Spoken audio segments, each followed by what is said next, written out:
The perfect backpack is something that may not exist, but for me, I think I found something that's pretty close to it. This is Mitesh, and this is the review of the Thule EnRoute Triumph 2 Daypack.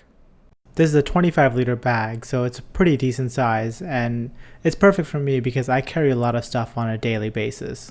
It's got quick access pockets in the front and a space to store a light jacket or a book or something like that if you're commuting and want access to it quickly without unzipping the backpack.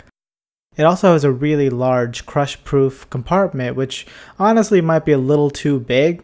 It can hold a lot of stuff, but I mean normally I just keep sunglasses in it, so it's kind of unnecessarily big. Where I think this bag really shines is in its versatility. So this is something you can use as an everyday backpack in the city, or you can also take it on a hiking trip because of the smart decisions Thule's made when making this backpack. For example, this bag can hold up to a 15-inch MacBook Pro and really any recent 15-inch Windows laptop. But that space can also be used to hold a hydration bladder, and it even has a hole on the top where the straw can come out, and then you can hook it through one of the straps where it has a rubber band part so you can hold it in place. It's just a smart decision.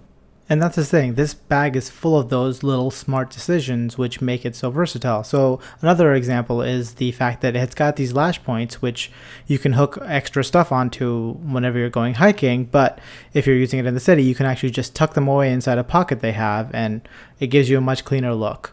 It additionally has a chest strap, something you see on larger backpacks, but if you fill this thing up to the rim, you can actually get a little support for your back. So it's a nice thing to have. Most likely you won't use it if you're just using it in the city, but if you're going hiking, you've loaded it up with a bunch of stuff, it's great for that. One of the quickest ways to tell if a bag you have is high quality or not is to check the zippers, and I'm happy to report that this bag has some really high quality zippers. This is where cheap backpacks usually really cheap out. You can just tell that the zippers are hard to open, sometimes they get caught, and it's the first place that a cheap backpack will really fail. In this case, the zippers are large and they're just super smooth, and the pull tabs that they have are really nice. So I'm not afraid of breaking these if I jerk them too hard or anything like that, and they're not the cheap metal kind which will just break. These are really nice pull tabs, and I know that these will last for a long time. I'm also happy to report that this bag is really comfortable, and it has a lot of padding in the back and a decent amount on the straps, though not as much. And not only is it comfortable, it also looks good, though the color that I have might be a little polarizing. Truth be told, it wasn't my first choice. In fact, this color is actually called drab, which I don't know if that sounds better in Swedish, but it doesn't sound so great in English.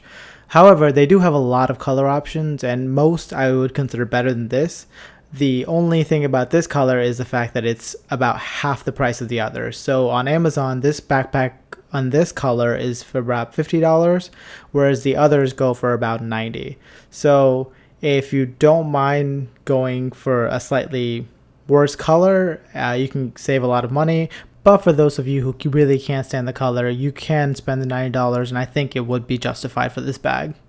So overall, I think for the versatility that you get with this bag and the quality, it's definitely worth the price. Now, if you're just using this bag to go to and from work or school, I don't think it's worth it because really you get the most out of this if you're gonna go on a day trip somewhere. So for that, I think it's up to you. You can probably find a better bag for yourself if you're just doing that. That's pretty much all I have for you guys in this one. If you guys like the video, give it a thumbs up. If you guys want to subscribe to see more stuff like this, go ahead and hit that button. And leave a comment down below about what bag you're using and if you like it or not. I'm really curious. I like this bag, but I'm always on the lookout for a new one. So let me know what you're using, and I'll see you guys in the next one.